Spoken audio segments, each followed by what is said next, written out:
Hi every one, welcome to my journey not alone with Jesus. இன்றைக்கி எங்கள் வீட்டில் வந்து ஆடு வந்து குட்டி போட்டிருக்கு. ஸோ புதுசாக 2 பேர் இது வேலை பிறந்திருக்காங்க. ஸோ இன்றைக்கி உங்கள்கிட்ட பிறப்பை வச்சு ஒரு சில விஷயங்கள் ஷேர் பண்ணிக்கலான்னு இருக்கேன். பிறப்பை வச்சு ஒரு சில விஷயம் ஷேர் பண்ணிக்கலான்னு இருக்கேன். பைபிளில் இருக்கிற காரியத்தை வச்சு உங்கள்கிட்ட ஷேர் பண்ணிக்கலான்னு இருக்கேன். இப்போ ரீசன்ட் டேஸாக ஒரு சிலர் வாழ்க்கையில் இந்த மாதிரி டிசேபிள்டு சைல்டு பிறக்கிறது, அதே மாதிரி வியாதிப்படுறது, ஒரு சில விஷயங்கள் நடக்கிறது வந்து கர்மாப்படி நடக்குதுன்னு சொல்லி பேசிக்கிற விஷயங்கள் நம்ம பார்க்கணும்.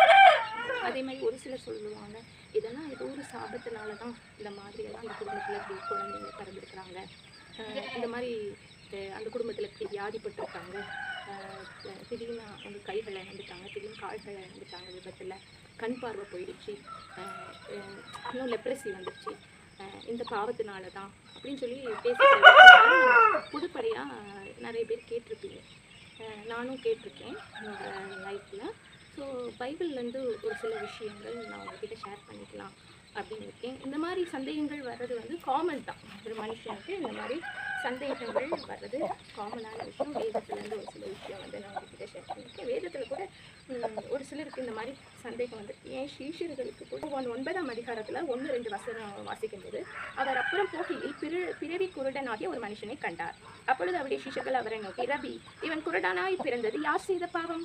இவன் செய்த பாவமோ இவனை பெற்றவர்கள் செய்த பாவமோ என்று கேட்டார்கள். இப்போ இயேசு பிரதி உத்தரமாக சொல்றாரு, அது இவன் செய்த பாவம் அல்ல, இவனை பெற்றவர்கள் செய்த பாவமும் அல்ல, தேவனுடைய கிரியைகள் இவனிடத்தில் வெளிப்படும் பொருட்டு இப்படி பிறந்தான் அப்படின்னு சொல்லி இயேசு கிறிஸ்து இந்த சம்பவத்தில் கூட்டுறதை பார்க்கும். ஸோ ஜஸ்ட் ஒரு பாவத்தினாலேயோ சாபத்தினாலேயோ அல்ல, ஒரு தேவனுடைய மகிமை வெளிப்படுவதற்கு கூட இந்த மாதிரி பிள்ளைகள் பிறக்கலாங்கிறத இயேசு கிறிஸ்து வந்து சீஷர்களுக்கு வந்து சொல்லி தரும். அந்த காலத்துலேருந்து இந்த காலத்து வர மனுஷர்கள் இந்த மாதிரி மாற்றுத்திறனாளிகளாக பிறந்த பிள்ளைகளை பார்க்கும்போது, அவங்க பெற்றோர்களை பார்க்கும்போது அவங்க மைண்டுக்கு வர ஒரே விஷயம், இது யார் செய்த பாவம் அப்படின்னு சொல்லிட்டாங்க. அப்படின்னு பார்க்கும்போது ரோமர் 3:23 நம்ம வாசிக்கும்போது என்ன அந்த வசனம் சொல்லுதுன்னா, எல்லாரும் பாவம் செய்து தேவ மகிமை அற்றவர்கள் ஆகிட்டாங்க. எல்லாருமே பாவிகள் தான் பூமியில். ஆனால் இலவசமாய் அவருடைய கிருபையினாலே கிறிஸ்து இயேசுவில் உள்ள மீட்பை கொண்டு நீதிமான்கள் ஆக்கப்பட்டாங்க. எல்லாருமே அவங்கவுங்க லைஃப்பில் பாவம் பண்ணியிருக்காங்க. யாருமே பாவம் பண்ணலை அப்படின்னு சொல்லி நம்ம வந்து சொல்லவே முடியும். சின்னதாக போய் சொல்றது கூட வேதத்தின் அடிப்படையில் பார்த்தா அது பாவம். ஸோ அதற்காக மீட்பு பொருளாக தான் இயேசு கிறிஸ்து இந்த பூமிக்கு வந்து சிலுவையில் அடிபட்டு அந்த சாபத்தெல்லாம் வந்து அவர் வந்து போக்கிட்டார். ஏன் இப்படி தோணுதுன்னா, சில பேர் வேதத்தில் கூட ஏன் பாவம் செஞ்சு இந்த மாதிரி டிசேபிள்டு ஆகியிருக்காங்களே அப்படின்னு மீரியாம் வந்து மோசைக்கு எதிராக, ஆரோனுக்கு எதிராக முறுமுறுத்தனால அவளுக்கு வந்து குஷ்டரோகம் வந்துடுச்சுன்னு பார்க்கணும். அப்புறம் கேயாசி எலிசா வந்து நாகமானோட குஷ்டரோகம் சுகமானோன்னா நாகமான் போன பின்னாடி நாகமான் வந்து எலிசாக்கு நிறைய கிஃப்ட்ஸ் கொண்டு வந்திருப்பாரு அந்த ராஜா. அவர் வேண்டான்ருவார், எலிசா வேண்டான்ருவார். ஸோ அவர் போகும்போது எலிசாவோட உதவிக்காரன் அந்த கேயாசி பின்னாடியே போய் அந்த கிஃப்ட்ஸை வாங்கினதுனால எலிசா வந்து அவரை சபிச்சு அவருக்கு வந்து குஷ்டரோகம் வரதை நம்ம பார்க்குறோம். இந்த மாதிரி கொஞ்சம் நடந்திருக்கு. வேதத்தில் இன்னொரு பாகத்தில் பார்க்கும்போது ஈசாக்கு வயதின் காரணத்தின் நிமித்தம் அவங்களுடைய கண் என்ன ஆயிடுச்சு, குருடாயிடுச்சு. அதனால தான் ஏசா யாக்கோபை ஆசீர்வதிக்கும் போது அவர் வந்து தடவி பார்த்து அப்படி அவர் ஏமாந்து ஏசாவோட ஆசீர்வாதங்கள்லாம் யாக்கோபுக்கு கொடுக்கறத நம்ம பார்க்குறோம். அப்புறம் மேரி போசீத்து வந்து அவருடைய வேலைக்காரி தூக்கிட்டு வரும்போது கீழே விழுந்ததுனால அவருடைய கால் வந்து ஊனமாக போயிடுது. அந்த தாவீது ராஜா வந்து அவனுடைய ஃப்ரெண்ட் இல்லையா யோனத்தான், அந்த வம்சத்தில் யார் இருக்கான்னு கேட்கும்போது மேரி போசீத்து இருக்கிறான்னு சொன்னாங்க. மேரி போசீத்து இந்த நிலைமையில் இருக்கிறான், அவனால் நடக்க முடியாதுன்னு சொன்ன உடனே ராஜா சொல்கிறாரு, அனுதினமும் என் கூட அவன் வந்து போஜனம் பண்ணணும்னு சொல்லி உட்கார வைக்கிறாரு. ஏசு கிறிஸ்துவோட பாயிண்ட் ஆஃப் வியூவில் இந்த மாதிரி டிசேபிள்டு பர்சனை குறித்து அவர் என்ன நினைக்கிறாருன்னா, லூக்கா 14ஆம் அதிகாரத்தில் 13 வாசிக்கும் பொழுது, நீ விருந்து பண்ணும்போது ஏழைகளையும் ஊனரையும் சப்பானிகளையும் குருடரையும் அழைப்பாயாக, அப்பொழுது நீ பாக்கியவனாக இருப்பாய், அவர்கள் உனக்கு பதில் செய்ய மாட்டார்கள், நீதிமான்களின் உயிர்த்தெழுதலில் உனக்கு பதில் செய்யப்படும். ஸோ இந்த மாதிரி ஏழைகள் ஊனமுடையவர்கள் எல்லாம் மேலே இயேசு கிறிஸ்து நல்ல கம்பேஷனாக இருந்ததை பார்ப்பேன். இப்போ வந்து என்னோட லைஃப்பில் நடந்த ஒரு டெஸ்டிமனியை உங்ககிட்ட, டெஸ்டிமனின்னு சொல்கிறத விட ஒரு லைஃப் எக்ஸ்பீரியன்ஸை உங்ககிட்ட ஷேர் பண்ணிக்கலான்னு நான் நினைக்கிறேன். நான் சின்ன வயசுலேருந்தே ஒரு கிறிஸ்தவ குடும்பம் தான். ஸோ ஞாயிற்றுக்கிழமை நம்ம சர்ச்சுக்கு போக முடியும். அப்போ நான் ஒரு செர்மனில் கேட்டுச்சு, அந்த வசனம் என்னென்னா, ஒரு செர்மனில் லேவியர் ஆகமத்திலேருந்து அவங்க வந்து பிரசங்கம் பண்ணாங்க. 21:16-24 வரைக்கும் அந்த வசனம் சொல்லப்பட்டிருக்காரு குறித்து. அதை நான் வாசிக்கிறேன். பின்னும் கர்த்தர் மோசேயை நோக்கி, நீ ஆரோனோடே சொல்ல வேண்டியது என்னவென்றால், உன் சந்ததியாருக்குள்ளே அங்கவீனம் உள்ளவன் தலைமுறை தோறும் தேவனுடைய அப்பத்தை செலுத்தும்படி சேரலாகாது. அங்கவீனம் உள்ள ஒருவனும் அணுகல் ஆகாது. 23 வாசிக்கும் பொழுது, ஆனாலும் அவன் அங்கவீனம் உள்ளவனாகையால் அவன் என் பரிசுத்த ஸ்தலங்களை பரிசுத்த குலைச்சலாக்காதபடிக்கு திரைக்குள்ளே போகாமலும் பலிபீட தண்டையில் சேராமலும் இருப்பானாக. நான் அவர்களை பரிசுத்தமாக்குகிற கர்த்தர் என்று சொல் என்றார். அப்போனா நம்மளெல்லாம் அப்போ அந்த தீபாவளி பணிக்கு வந்து இப்போ மாற்றுத்திறனாளியாக இருக்கிறவங்க வேண்டான்னு சொல்லிட்டாரா ஏசப்பா அப்படிங்கிற ஒரு கேள்வி எனக்குள்ளே வந்துருச்சு. நான் 10 வயதாக இருக்கேன். சரியா? ஆக்சுவலாக அந்த செம்மனோட இது விளக்கங்கள் வேறு தான். ஆனால் 10 வயதில் புரிதல் அவ்வளோதான் இருந்துச்சு. அதுக்கு மேலே நிறைய பிரசங்கங்கள் நான் கேட்டிருக்கேன். நான் 10th படிக்கும்போது ரட்சிக்கப்பட்டேன். இப்போ அப்புறம் 12th பரிசுத்தாவின் அபிஷேகத்தை பெற்றுக்கொண்டேன். இந்த மாதிரி வாழ்க்கையில் அதாவது நடக்க வேண்டிய இடத்துல நடந்துச்சு. காலேஜ் ஃபஸ்ட் இயரில் வந்து பேப்டிசம் எடுத்துக்கிட்டேன், நடந்துச்சு. ஆனால் என் மனசுக்குள்ளே இது இருந்துச்சு. கூடவே வந்து கேள்விகளும் இருந்துச்சு. எல்லாம் ஊனமாய் பிறக்கிற பிள்ளைகளுக்கெல்லாம் ஒரு கேள்விகள் இருக்கும். என்னென்னா, அவங்களோட 11, 12 அந்த வயசுலலாம் வரும்பொழுது நம்ம ஏன் இப்படி பிறந்திருக்கோம், அவங்க அப்படி இருக்காங்க, நம்ம ஏன் இப்படி இருக்கோம். அதுவும் குறிப்பாக நான்லாம் கொஞ்சம் நார்மலாக இருக்கணும், நார்மல் பர்சனை மாதிரி தான் நடந்துக்கணும்லாம் திடீர்னு வீட்டிலலாம் கேட்பேன், சைக்கிள் ஓட்டணும், எனக்கு சைக்கிள் வாங்கி கொடுங்க, நான் சைக்கிளில் தான் ஸ்கூலுக்கு போவேன் அப்படின்னு சொல்லி கேட்பேன். அப்போ வந்து நான்லாம் சின்னதாக இருக்கும்போது அந்த சைக்கிள் 2 சக்கரம் உள்ள சைக்கிள்ஸ் வந்துச்சு. அது வந்து பேலன்ஸ் கற்றுக்கிறதுக்காக தான். இப்போ தெரியும், அப்போ தெரியாது. அப்போ அந்த இது இருக்குது தானே. அப்போ அதை வச்சு நம்ம ஓட்டிட்டு போயிடலாம், நம்ம சைக்கிளில் தான் ஸ்கூலுக்கு போவேன் அப்படின்னு சொல்லி அடம்பிடிப்பாங்க. எங்கள் அம்மா சொல்லுவாங்க, நான் கீழே விழுந்தா எனக்கு இந்த கையும் அடிபட்டுச்சுன்னா என்ன பண்ணுறது அப்படின்னு சொல்லுவாங்க. நிறைய கேள்விகள், ஏன் நம்ம இப்படி பிறந்தோம், இதை சேஞ்ச் பண்ணிக்க முடியுமா, இல்லை ஆப்ரேஷன் பண்ணிக்கிட்டா எனக்கு இந்த மாதிரி கை வந்துடுமா அப்படின்னு தேடுதல் இருக்கிற வயசில் இந்த வசனமும் எனக்குள்ளே வந்து ஒரு விதையாக போய் அது என்ன சொல்கிறது, இயேசு கிறிஸ்துவை நான் சரியாக புரிஞ்சிக்கலன்னு தான் சொல்லுவேன். புரிஞ்சிக்க முடியல. இந்த ஒரு பார்வை இருந்ததுனால என்னால் அவனை முழுமையாக புரிஞ்சிக்க முடியல. சரியா? அப்புறம் எனக்கு மேரேஜ் ஆச்சு. ஆனால் நான் கத்தருக்குள்ளே தான் இருந்தேன். மேரேஜ் ஆச்சு. எனக்கு ஒரு 21 வயசு மேரேஜ் ஆகின பின்னாடி ஒரு 22வது வயதில் என்னோட ஹஸ்பண்ட் வந்து ஃபுல் டைம் மினிஸ்ட்ரிக்கு ஒப்பு கொடுத்தாங்க. ஃபுல் டைம் மினிஸ்ட்ரி, சர்ச் மினிஸ்ட்ரிங்கும் போது ஸோ நானும் அந்த மினிஸ்ட்ரிக்குள்ளே வந்து தான். இப்போ எனக்கு நான் மினிஸ்ட்ரிக்கெல்லாம் நான் வரமாட்டேன், இந்த மாதிரி உள்ளவங்க மினிஸ்ட்ரியெல்லாம் பண்ணக்கூடாது அப்படின்னு சொல்லி என் ஹஸ்பண்ட் சொன்னாங்க. அப்போ ஏன் பண்ணக்கூடாது அப்படின்னோடனே நான் சொன்னேன், இந்த லேவி ராகமம், அது சின்ன வயசுலேருந்து என் மனசில் இருக்குது, இந்த லேவி ராகமத்தை சொன்னேன். அப்போ அவங்க சொன்னது ஏசு கிறிஸ்து சொன்ன விஷயம், சீஷர்களுக்கு சொன்ன விஷயத்த சொன்னாங்க. இப்போ இந்த மாதிரி இதுதானே. அப்போ எனக்கு சில வீடியோஸ் எல்லாம் காமிப்பாங்க. உடனே அந்த நிக்கோட வீடியோ வந்து காமிச்சாங்க, எல்லாம் காமிச்சாங்க. ஆனால் எனக்கு மைண்டில் அந்த சின்ன வயசுலேருந்து ஃபிக்ஸ் ஆனது, என்னால் எடுக்கவே முடியல. யார் என்ன சொன்னாலும் அதுக்கு மேலே எடுக்க முடியல. ஸோ நம்ம ஏதோ ஒரு காரணத்துக்காக தான் இப்படி பண்ணிருக்கோம். ஒரு வேளை அது பாவமாக இருக்கலாம், இல்லை சாபமாக இருக்கலாம், இப்போ ரீசெண்ட் டேஸில் பேசுகிற மாதிரி கர்மாவாக இருக்கலாம். ஆனால் அந்த 3 தான் என் மனசில் வந்து ஓடிட்டு இருந்துச்சு. அப்போ தான் திடீர்னு ஒரு நாள் பைபிள் நார்மலாக வாசிக்கும்போது, நார்மலாக நம்ம வாசிக்கும்போது ஏசு கிறிஸ்து ஃபஸ்ட் டைமாக என்கிட்ட பேசுகிறேன், வேதம் என்னோட பேசினதுன்னு சொல்லுவேன். அது வரைக்கும் இந்த வேதத்தோட சத்தத்தை நான் கேட்கவே இல்லை. சரியா? வேதம் வந்து நம்மக்கிட்ட பேசும், அந்த சத்தத்தை நம்ம அழகாக பிரத்யட்சமாக கேட்கலாங்கிறது வந்து நான் கிறிஸ்துவலாக பிறந்து நான் அனுபவித்தது வந்து என்னோட 22வது வயதில் தான் நான் அனுபவிச்சேன். இப்போ தான் யாத்திராகமம் 4:11, அப்பொழுது கர்த்தர் அவனை நோக்கி, மனுஷனுக்கு வாயை உண்டாக்கினவர் யார்? இப்போ இந்த வார்த்தை வாசித்த உடனே ஏசு கிறிஸ்துவே என்கிட்ட, காடே என்கிட்ட வாயை உண்டாக்குனது யாரு அப்படின்னு கேட்குற மாதிரி இருந்துச்சு. ஊமை என்னையும் செவிடை என்னையும் பார்வை உள்ளவனையும் குருடை என்னையும் உண்டாக்கினவர் யார்? கர்த்தராகிய நான் அல்லவா? அப்போ இதுக்கு கர்த்தராகிய நான் அல்லவா? அப்போ நான் இப்படி சும்மா தான் வாசிட்டு இருக்கும்போது தான் அந்த வேர்டு, அந்த வாய்ஸ் வந்து எனக்கு நல்ல கர்த்தரே பேசின மாதிரி அந்த ஃபீல் எனக்கு அப்போ தான் கிடச்சிச்சு. அப்போ அது வரும்பொழுது என் மனசில் உள்ள இன்ஃபீரியாரிட்டி காம்ப்ளெக்ஸ் போயிடுச்சு, எல்லாமே போயிடுச்சு. ஒரு பெரிய விடுதலை. எனக்கு என்ன சொல்கிறேன்னா, அதான் நான் வந்து தப்பாக அந்த வசனத்தை வந்து வியூ பண்ணி என் மனசில் வந்து பதிவு பண்ணிட்டேன். சரியா? அதை குறித்து அந்த லேவி ராகமத்தில் சொல்லப்பட்டிருக்கிறத குறித்து நான் யார்கிட்டையுமே எந்த விளக்கமும் கேட்கலை.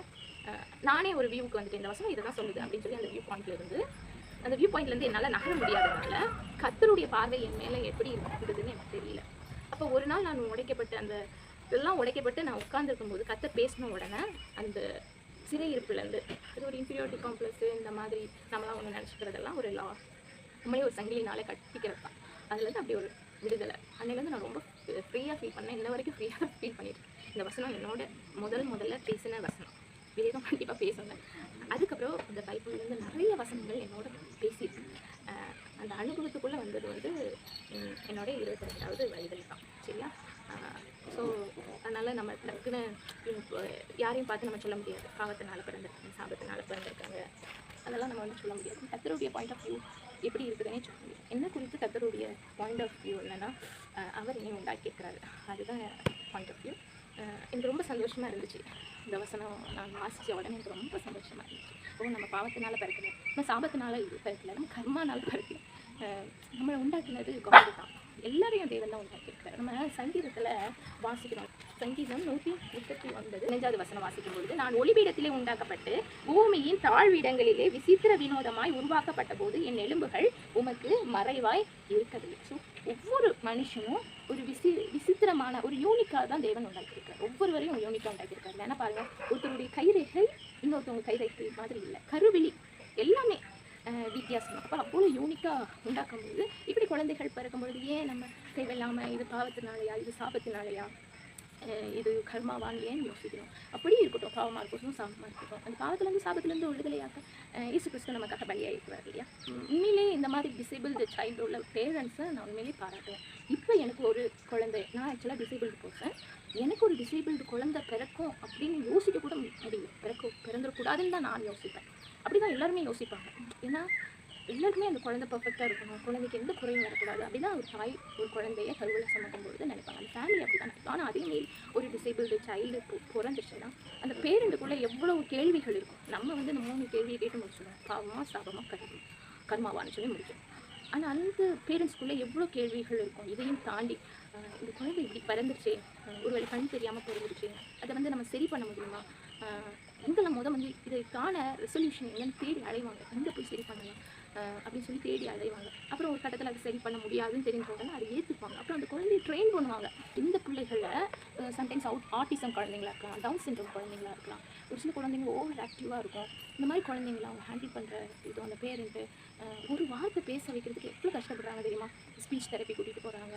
இந்த மாதிரி நிறைய விஷயங்கள் அந்த டிசேபிள்டு குழந்தைங்களுக்காக இருக்கிறாங்க. அப்புறமா அவங்க வாழ்க்கை முழுவதும் அந்த குழந்தைக்காகவே வாழ ஆரம்பிச்சிருக்காங்க. அந்த குழந்தைக்காக ஒருவேளை தங்க இருக்கிற இடத்துல ஒருவேளை அந்த குழந்தைக்கு சரியான ஸ்டடீஸ் கிடைக்கல, ஒரு ஃபெசிலிட்டி இல்லைன்னா உடனே இடம் பெயர்ந்துடுறாங்க, வேறு இடத்துக்கு போயிடுறாங்க. ஒரு சிலர் ஒரு டிசேபிள் சைல்டு ஒருவேளை 3 குழந்தை அப்படி பிறந்துச்சுன்னா அடுத்த குழந்தை போய் வேண்டாம், அந்த குழந்தைய நம்ம பார்த்துக்கணும் அப்படிங்கிறதுக்காக அடுத்த குழந்தைய பெற்றுக்காமல் இருக்கிறாங்க. அவங்களோட இன்டிமசியை தள்ளி வச்சுருக்காங்க நிறைய பேரண்ட்டு. ஒரு சிலர் வந்து ஒரு வேளை அம்மா வந்து அந்த குழந்தைய வச்சுட்டு விருப்பப்படலாம், அப்பா வந்து விருப்பப்படாத போது பரவாயில்ல நான் தனியாக அந்த குழந்தைய வளர்த்துக்கிறேன்னு சிங்கிள் மதராக அந்த குழந்தைய வளர்க்குறாங்க டிசேபிள்டு குழந்தைங்கள.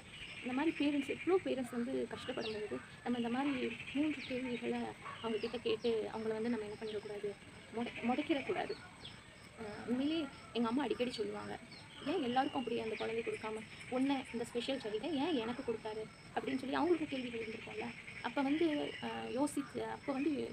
யோசித்து பார்க்கும்போது ஒரு வேளை எனக்கு ஒன்றை கொடுத்தனால தான் என்னால் தான் வளர்க்க முடியும் சரியா அப்படிங்கிற ரீதியில் தான் எங்களுக்கு கொடுத்துருக்காரு அப்படின்னு சொல்லி எங்கள் அம்மா சொல்லியிருக்காங்க. எங்கள் டேடியும் சொல்லுவாங்க. ஆக்சுவலாக 2 பேருமே நான் அந்த மாதிரி வளர்த்தாங்க. நான் நிறைய எக்ஸ்ட்ரா கரிக்குலர் விரும்புவேன், நிறைய கிராஃப்ட்ஸ் செய்ய விரும்புவேன், ட்ராயிங் பண்ண விரும்புவேன். அதுக்கு பெயிண்டிங்ஸ் வாங்கி கொடுப்பாங்க, பேஸ் பண்ணால் கூட வாங்கி கொடுப்பாங்க, நிறைய கிராஃப்ட் ஐட்டம்ஸ் எல்லாம் வாங்கி கொடுப்பாங்க. வீட்டில் கிழிச்சு போடுறதுதான் வேலை. வீட்டிலே விளையாடுறதுக்கு இப்போ வேணால் வெளியே ஒரு சில விளையாட்டுகள் என்னால் விளையாட முடியாது இல்லையா? அப்போ நான் ஒரு 2 டல்லாகி வீட்டுக்கு வந்துடுவேன். அப்போ என்னால் என்ன விளையாட்டு விளையாட முடியுமோ அந்த விளையாட்டு எங்கள் அம்மா என் கூட சேர்ந்து விளையாடுவாங்க. லூடோ, ஸ்னேக் அண்ட் லேடர், இந்த மாதிரி விளையாட்டு. ஒரு சில ஃபங்க்ஷன் அதுக்கப்புறம் நான் வந்து டீனேஜ் ஆன பின்னாடி கல்யாண வீடு இந்த மாதிரி ஃபங்க்ஷன்ஸ்க்கெல்லாம் போக விரும்ப மாட்டேன். அந்த மாதிரி ஃபங்க்ஷனுக்கு அவங்களும் மேக்ஸிமம் வந்து அவாய்ட் பண்ணிடுவாங்க. நான் எந்த இடத்துல கம்ஃபர்டபுளாக ஃபீல் பண்ணுவேனோ அந்த இடத்துல தான் அவங்க வந்து என்ன கூட்டிகிட்டு போவாங்க. அவங்களும் இருப்பாங்க. யாரையும் என்ன சொல்ல வேண்டாம், நம்ம 3 மாதிரியில் அடக்க வேண்டாம். பாவமா இல்லை சாபமா இல்லை கர்மாவா அப்படின்னு சொல்லி அடக்காமல் எதுவாக இருந்தால் இருந்துட்டு போட்டுமே, அது அவங்களுக்கும் கற்றுருக்க முடியும். ஸோ எல்லாத்துக்குமே ஒரு சொல்யூஷனை வந்து வேதம் வந்து சொல்லுது. பாவமாக இருந்தாலும் பாவ மன்னிப்பு இருக்குது. ஏன்னா இயேசு கிறிஸ்து நமக்காக அடிக்கப்பட்டு ரத்தம் செஞ்சிருக்கார், நம்மளுடைய உயிர்களுக்காக, அக்கிரமங்களுக்காக. அதே மாதிரி சாபமாக இருந்தாலும் அதுக்கான விடுதலை அவர் அதுக்காக தான் சிலுவை பாடுகளை ஏற்றுக்கொண்டார். 3ஆம் நாள் உயிர் கொள்ளிருக்கிறார், இன்னும் உயிரோடு இருக்கிறார், மீண்டும் வரப்போகிறாருன்னு சொன்ன உடனே ஒரு வசனம் வந்து எனக்கு ஞாபகத்துக்கு வருது. மத்தேயு 18 ரொம்ப முக்கியமான வசனம். 8-9 வாசிக்கலாம். உன் கையாவது உன் காலாவது உனக்கு இடரல் உண்டாக்கினால் அதை தரித்து எரிந்து போடு. சரியா? அதாவது உன் கையா காலா ஏதாவது பாவம் செய்ய தூண்டிச்சுன்னா அது உனக்கு இருக்கவே தேவையில்ல, அதை வெட்டி போடுன்னு சொல்லுது. நீ 2 கையுடையவனாய் அல்லது 2 காலுடையவனாய் நித்திய அக்கினியிலே தள்ளப்படுவதை பார்க்கிலும் சப்பானியாய் அல்லது ஊனனாய் நித்திய ஜீவனுக்குள் பிரவேசிப்பது உனக்கு நலமாய் இருக்கும். ஸோ பரலோகத்துக்கு போகிறதுக்கு கை நல்லா இருக்கணும், கால் நல்லா இருக்கணும் அப்படின்னு தேவை. பரிசுத்தமாக இருந்தால் போதும். 9வது வசனம், உன் கண் உனக்கு இடரல் உண்டாக்கினால் அதை பிடுங்கி எறிந்து போடு. 2 கண்ணுடையவனாய் எரி நரகத்தில் தள்ளப்படுவதை பார்க்கலாம் ஒற்றை கண்ணனாய் ஜீவனுக்குள் பிரவேசிப்பது உனக்கு நலமாயிருக்கும். ஸோ பரலோகத்துக்கு போகிறதுக்கு கூட டிசேபிள்க்கு வந்து தடை இல்லை. ஸோ டிசேபிள் பர்சன் பார்த்து மாற்றுத்திறனாளிகளை பார்த்து யாரும் கட்டாயம் கேட்காதீங்க. உங்கள் குடும்பத்தில் ஏதாவது சாபக்கட்டு இருக்கா, இல்லை இது ஒரு பாவத்தின் விளைவாக, இல்லை இது உங்களுக்கு விதிக்கப்பட்ட விதியாக, இல்லை கர்மாவாக, இந்த மாதிரி ஒரு விஷயமும் என்ன பண்ணாதீங்க, கேட்காதீங்க. சரி, கண்டிப்பாக உங்களுக்கு இந்த வீடியோ பிடிச்சிருக்கும்னு நினைக்கிறேன். பிடிச்சிருந்தா கட்டாயம் லைக் பண்ணுங்கள். உங்களோட கமெண்ட்ஸை வந்து எனக்கு வந்து தெரிவிங்க. மறுபடியும் பார்க்கலாம் இன்னொரு வீடியோவில். தேங்க்ஸ் ஃபார் வாட்சிங். See you again. Bye.